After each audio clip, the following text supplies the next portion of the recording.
Hello, I'm Ray Vinson. Welcome to February's virtual meeting of the Columbus Artists Guild. This is our second YouTube program.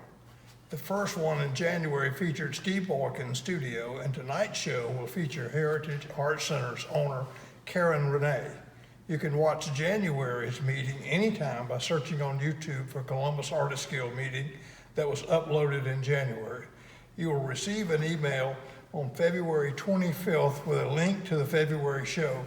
The link is open at 7 p.m. on that day and thereafter anytime you want to watch. Welcome to the February Artists Guild meeting for Columbus, Georgia. We are really excited about this because we have Karen Renee Oots to interview and talk about the gallery called Heritage. So this is Karen, and she's going to tell you everything you wanted to know about this gallery. Okay, so I guess I'll get started with what we have now, and then we'll kind of transition into what's coming and what to expect and how to become involved if it's something that you're interested in.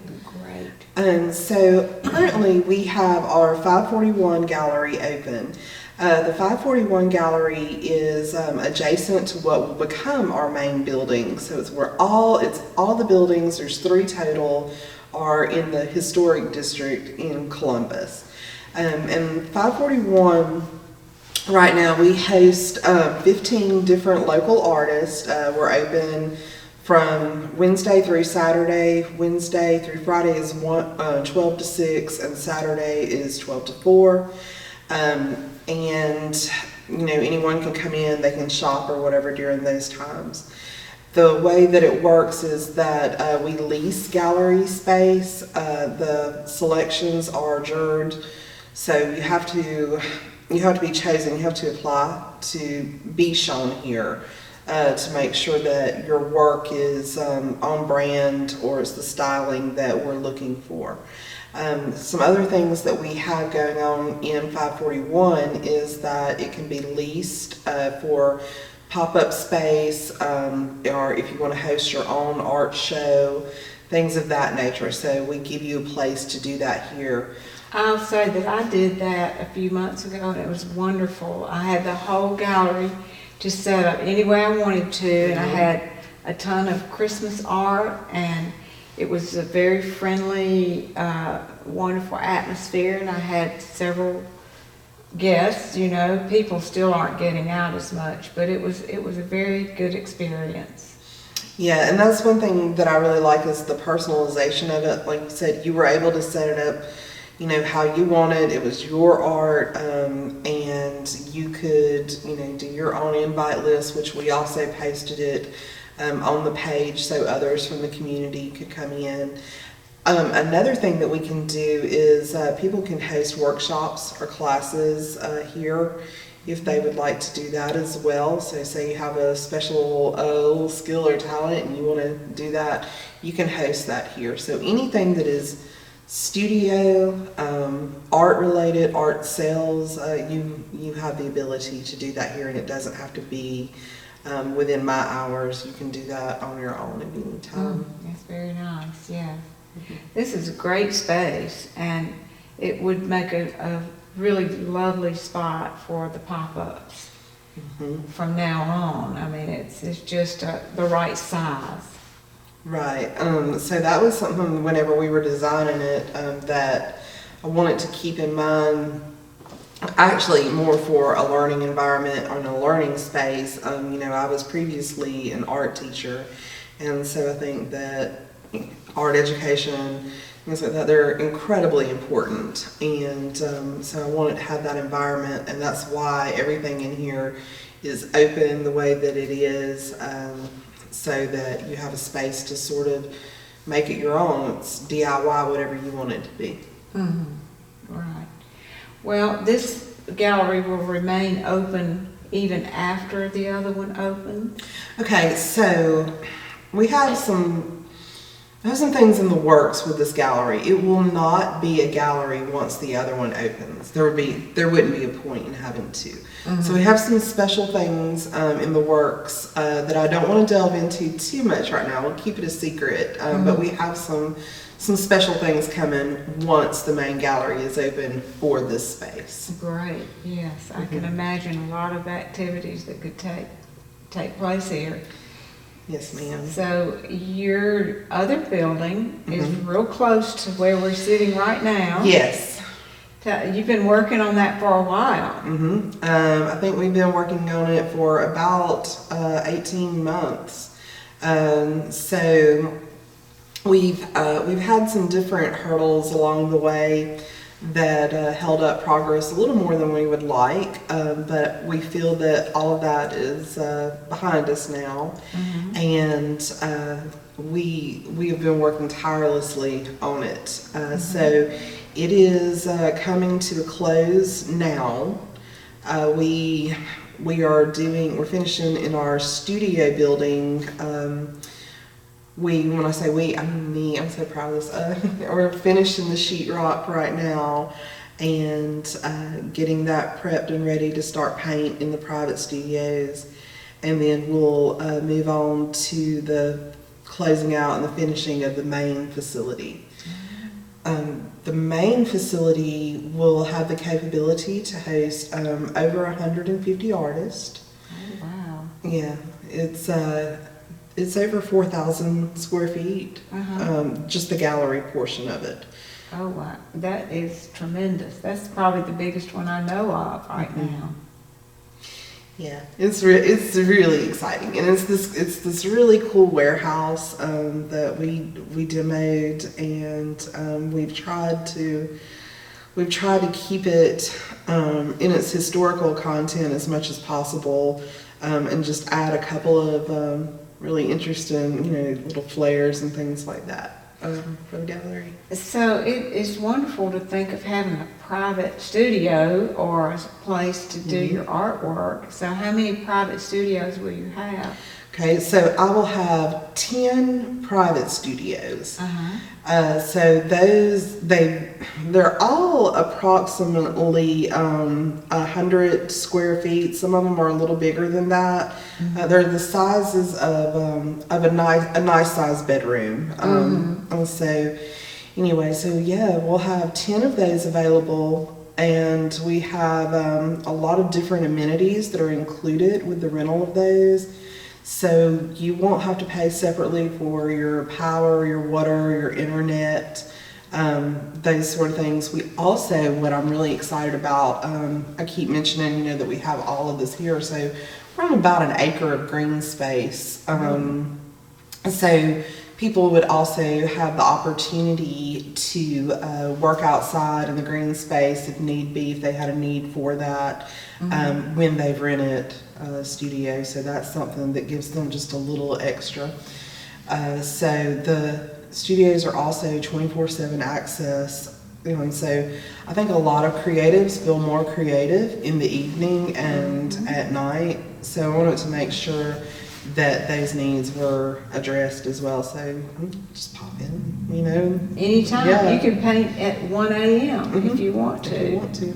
Yeah, and so the space, though, the green space makes me think of springtime and some people seeing art out there and having a Saturday morning kind of drive in and see the beautiful art. Yes, so that is something the green space will be available for, is you could have an outdoor show, which is important right now as people are remaining socially distant. Yes. Those type things. That's something that you could do as well. And that's something we've not got price packaging together on outdoor art space, but I do have, if people want to contact me for indoor venue for art shows or whatnot, they can do that. But as we approach spring and we approach summer, that is a definite possibility to be able to host something outside as well. Well, with the people going to market days and they're walking around, would it be possible for them to walk over here to the gallery as part of their little tour that morning? Oh, absolutely. So they would need to know what's going on here in the grassy knoll.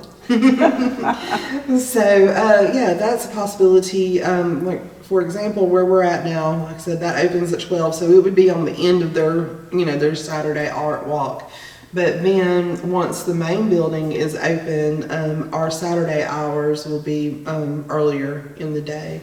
So I'm feeling like they'll start around 10 a.m. and people can come over, and yes, it is definitely within walking distance. Oh, that sounds good, the art walk, and they can walk through and they can see everything and give you lots of opportunities with artists who want to participate. Yes, and the Artists Guild in Columbus would probably be one of your customers there to rent some of the space, or, and then you have a meeting room sort of place? Yes, okay, so I've been evaluating, reevaluating in the wake of COVID. Inside of our main building, we have a designated classroom community studio set aside in there. That's in addition to the 4,000 square foot gallery. So there's another one in there. I think it's about the size of the room we're sitting in now.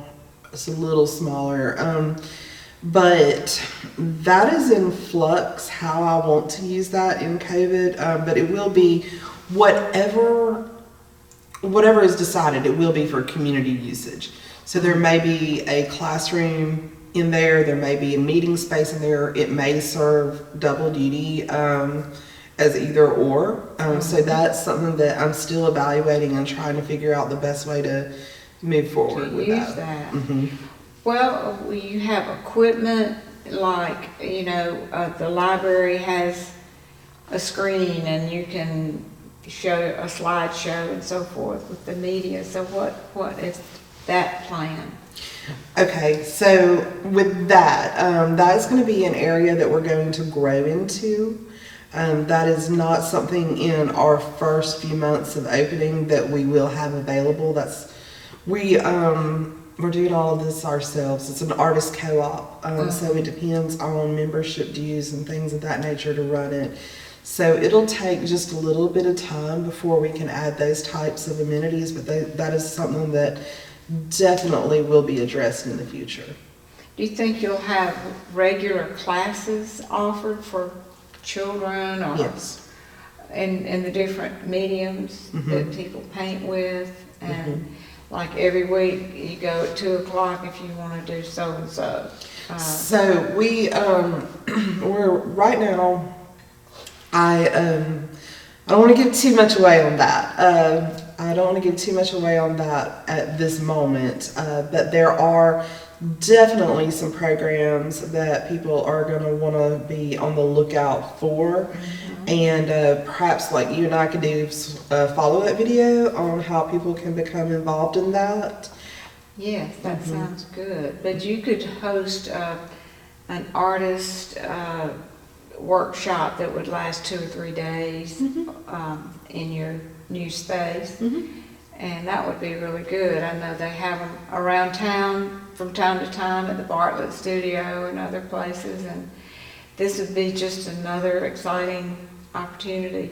Right, and so say somebody taught, finger painting with oils like you could privately rent that space and you would be able to teach those classes and retain your profit and things from that. So that's something I really want to stress is that Heritage will offer things in the future, but private citizens or people that are non-members or whatever, they can also host and they can have their own revenue stream from that. Oh, that's lovely. That's a great way to share and to think that in the community you can reach everybody in the communities with these lovely paintings and classes and events, exhibits, and so forth. Yeah. And I really want to stress that. I want to continue with that. Is that I think that people are sort of lost on this idea that it's not for Heritage or for myself to create the classes or the the shows or that thing. It's for the community. So you don't have to be a part of this group or that group. Of course, we all want you all to be part of the Artist Guild, or you know, but you don't have to be. If you have an idea, then this is a place where you can execute that idea. Yes, And you have a chance to let your mind go different places, and you have the provision for us to do that. yeah, so it's up to the community, the members of the community, to use their imagination. They create this. I've given you a platform and a place to do it, but it's up to them to use their imaginations or their dreams or what they want to do to decide what happens here. Yes. So, Well, it sounds like you're headed for success to me, because Columbus doesn't have anything like you're offering at all. And there are a lot of opportunities at CSU. I think there's a couple of galleries around town, but this is going to be brand new and exciting, and lots of offerings here. yes. And so if people want to become part of it, if they want to know more about it, of course they can follow us on Facebook at Heritage Arts Center. They also can follow us on Instagram under the same name, Heritage Arts Center, as well as they can contact me. It's really simple email, 411HAC at gmail.com. And so there are a variety of ways to get in touch with me. And I'm really interested about hearing about ideas or taking any questions I can to, you know, help facilitate someone else's their art dream. One thing you've been doing during this COVID time is the online shows, like it's an auction. And Correct. people can see the art and buy from what they see, and then later come by here and pick it up. Tell us about that. Will you still do that? Yes. Okay. So that has been wonderful. Our sales, I think, have been pretty good. We've sold at this point over 152 works since the beginning of that. Yes. And it's a wonderful opportunity for the artist. It's interesting because it's in an auction setup. I like seeing when people have bidding wars and things over paintings, and that's happened a few times. But the way that works, we have like this secret page. It shouldn't be a secret, but it is. And it's on Instagram. It's auction_541. And we do that right now. We're doing it about every month and a half. And it lasts for a week. Now, when we transition over into the larger gallery, there's going to be a lot of things happening online, so be on the lookout for that. But the auctions, I believe, we're discussing if we're going to do those quarterly or if we're going to do those biannually. They are very intensive as far as the work that goes into them to make them nice. So You probably do a lot of that technical stuff too. You're very good at that. I'm learning. I'm learning. So I have a ways to go, but so it is really intensive to orchestrate those. And if it's that intensive with the artists that we have here, and we're going to have 150 over there, we won't have it as often as we're having it now. Yes, it would be more extensive and need to be chopped up into smaller pieces. Well, for our Artist Guild, this is something new for us to have a show that's available on YouTube. And we did a show in January at Steve Boykin Studio, which you can access by going to YouTube and typing in Columbus Artist January program. And yours is going to be our February program.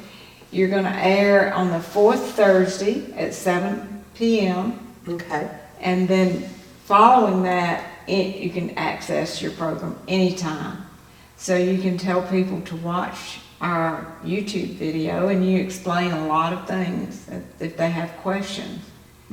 So this is an excellent way to get the word out. I appreciate y'all doing this and taking the time to film this today. Well, you can advertise this on all of your social media too, and get the word out. And each month, we're gonna have a different program. Next month, there's a man who lives in Alexander City. His name is Charles Forbes, I believe. And we're planning to go over and film some of his murals. He's done huge ones. He's even painted a water tower over there. And so we hope to meet him and see some of his art next month. So I want people to get in the habit of saying, okay, I want to see the new video this month. And I wanted you to be right up near the beginning so that you get the attention you need for your new gallery. Well, thank you. Thank you for thinking of me. Well, it was so nice to be here, and I'm a member of your guild, your gallery, and I have some artwork here, and I've done well with that, and I've appreciated all the opportunities and the auctions, and so look forward to more of this. Yes, ma'am. Well, I look forward to doing more. All right. Well, it was great to be here, and thank you a lot. Karen Renee from Heritage Art Center.